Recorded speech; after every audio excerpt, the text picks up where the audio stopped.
അസ്സലാമു അലൈക്കും വറഹ്മത്തുള്ളാഹി വബറകാതുഹു.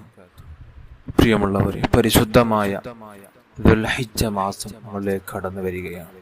ഇന്നത്തെ രാത്രിയോടുകൂടി നമ്മളിലേക്ക് ആഗതമാകുന്ന ഒരുപാട് മഹത്വമുള്ള, ഒരുപാട് പവറുള്ള, അള്ളാഹുവിനെ ഇഷ്ടപ്പെട്ട മാസമാകുന്ന പരിശുദ്ധമായ ദുൽഹിജ്ജ മാസം.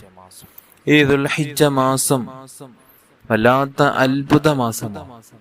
നബി സല്ലല്ലാഹു അലൈഹി വസല്ലം തങ്ങൾ അവിടെ പറയുന്നു, മാ മിൻ അയ്യാമിൻ അൽ അമലു സ്വാലിഹു ഫീ ഇന്ന അഹബ്ബു ഇലല്ലാഹി മിൻ ആദിഹിൽ അയ്യാമിൽ അശ്ർ. അവിടെ പറയുന്നു, അള്ളാഹുവിന്, അവന് വേണ്ടി അവന്റെ ദാസന്മാർ, അവന്റെ അടിമകൾ അള്ളാഹുവിന് ഇബാദത്ത് എടുക്കാൻ അള്ളാഹുവിന് ഇഷ്ടപ്പെട്ട ദിവസം അത് പരിശുദ്ധ ദുൽഹിജ്ജയുടെ ആദ്യത്തെ 10 ദിനങ്ങളിലാണ്.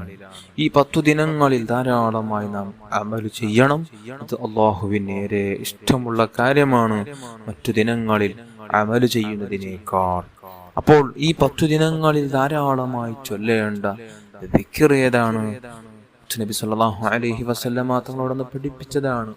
അല്ലാഹുവിന്റെ ഹബീബായ റസൂലുള്ളാഹി സല്ലല്ലാഹു അലൈഹി വസല്ലമ തങ്ങൾക്ക് ഏറെ ഇഷ്ടമുള്ള വിഷയമാണ്, ഏറെ ഇഷ്ടമുള്ള ദിക്റാണ് സുബ്ഹാനല്ലാഹി വൽഹംദുലില്ലാഹി വലാ ഇലാഹ ഇല്ലല്ലാഹു വല്ലാഹു അക്ബർ.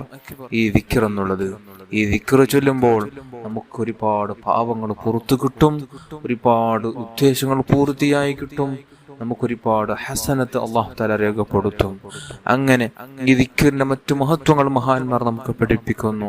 അദ്ദേഹത്തിന് വേണ്ടി അല്ലാഹു തആല സ്വർഗത്തിൽ മരങ്ങള് നെട്ടുവെക്കും. അദ്ദേഹത്തിന് വേണ്ടി അല്ലാഹു തആല മരങ്ങൾ അല്ലാഹു തആല സ്വർഗത്തിൽ നെട്ടുപിടിപ്പിക്കുമെന്നാണ് കിതാബുകളിൽ കാണുന്നത്.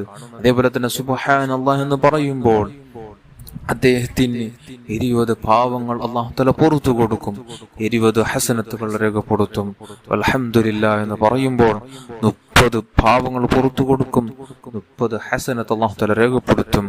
ലാ ഇലാഹ ഇല്ലല്ലാഹു വല്ലാഹു അക്ബർ 20 അതായത് 40 ഹസനത്ത് രേഖപ്പെടുത്തും, 40 പാപങ്ങൾ അല്ലാഹു തആല പുറത്തു കൊടുക്കും. അങ്ങനെ ഒരുപാട് മഹത്വങ്ങൾ നമുക്ക് വാരിക്കൂട്ടാൻ പറ്റിയ നല്ലൊരു ദിക്റാണ്. ആരും നഷ്ടപ്പെടുത്തല്ലേ എന്ന് പറഞ്ഞുകൊണ്ട് നിർത്തുന്നു. അസ്സലാമു അലൈക്കും വറഹ്മത്തുള്ളാഹി വബറകാതുഹു.